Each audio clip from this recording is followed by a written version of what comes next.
Ada yang bertanya? Mbak Yuki.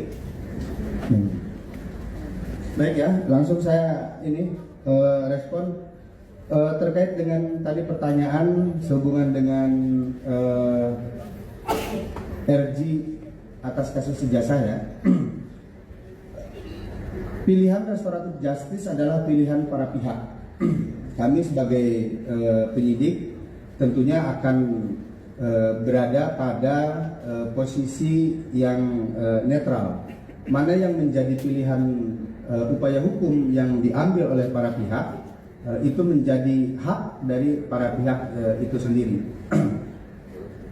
Nanti ketika para pihak sudah memutuskan untuk mengambil upaya hukum dengan melalui restoratif justice, tentunya KUHP kita juga mengakomodir itu dan kita akan pegang itu sebagai pedoman di dalam proses penegakan hukum. Tadi permohonan RJ ya, permohonan RJ kami penyidik menunggu dari kedua belah pihak untuk permohonan RJ-nya, dan kami akan fasilitasi sebagaimana Kitab Undang-Undang Hukum Pidana maupun KUHP kita nanti sebagaimana pilihan RJ-nya dari para pihak tersebut.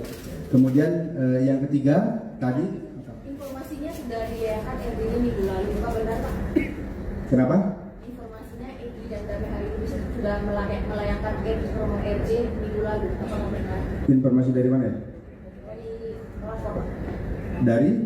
Peradilan 1. Masih dalam proses RJ-nya ya?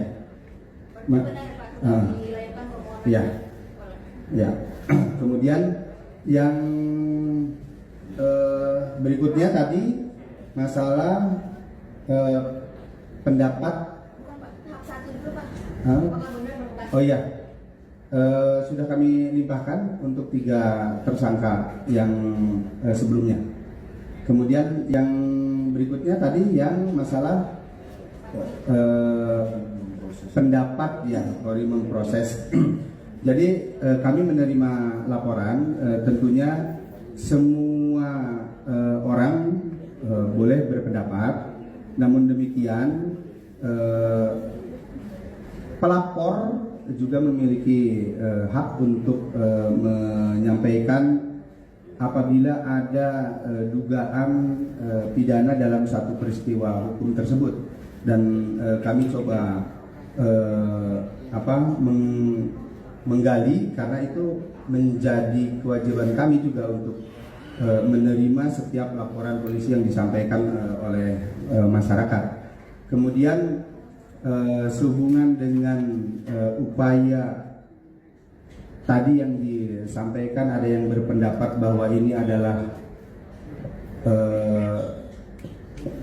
kebebasan berekspresi atau ada ancaman kebebasan berekspresi atau dunia seni.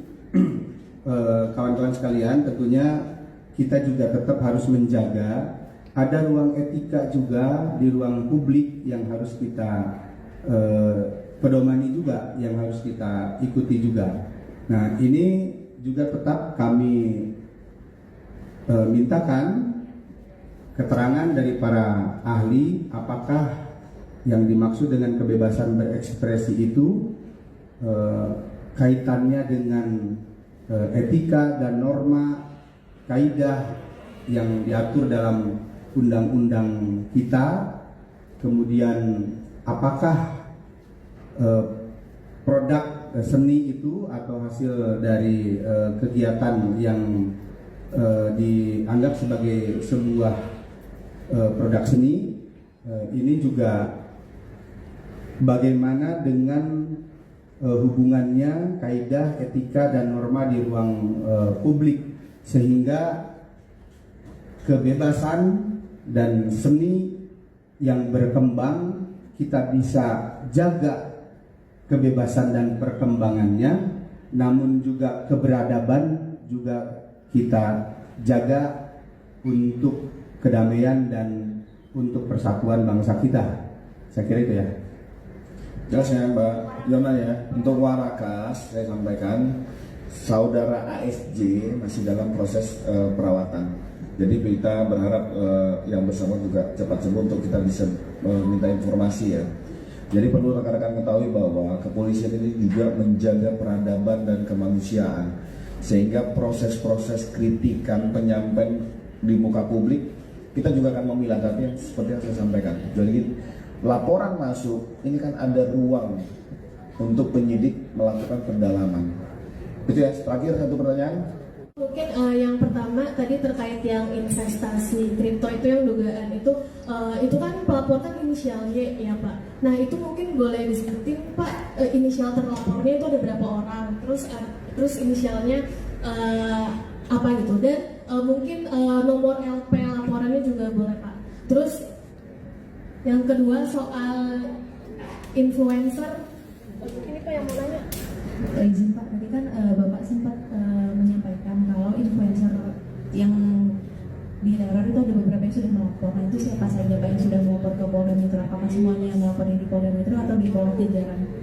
Terima kasih.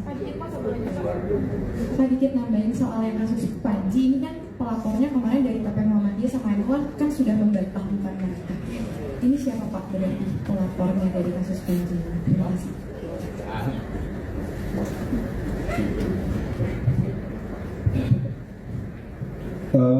Kalau Mbaknya baca juga itu jadi apa bagian dari aliansi pemuda NU dan aliansi pemuda Muhammadiyah, itu pelapor yang menyampaikan laporan di kami.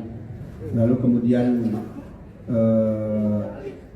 ada klarifikasi yang lain dari pelapor sudah menyampaikan juga bahwa para pelapor adalah bagian daripada organisasi atau pecinta daripada NU dan Muhammadiyah juga. Nanti itu akan didalami pasti. Kalau di sini di dalam laporan itu menyatakan bahwa Angkatan Muda Nahdlatul Ulama dan Aliansi Muda Muhammadiyah. Tadi disampaikan oleh Pak Direktur, ini juga akan diklarifikasi kepada organisasi tersebut. Kami mohon waktu ya. Terus terkait tentang kripto,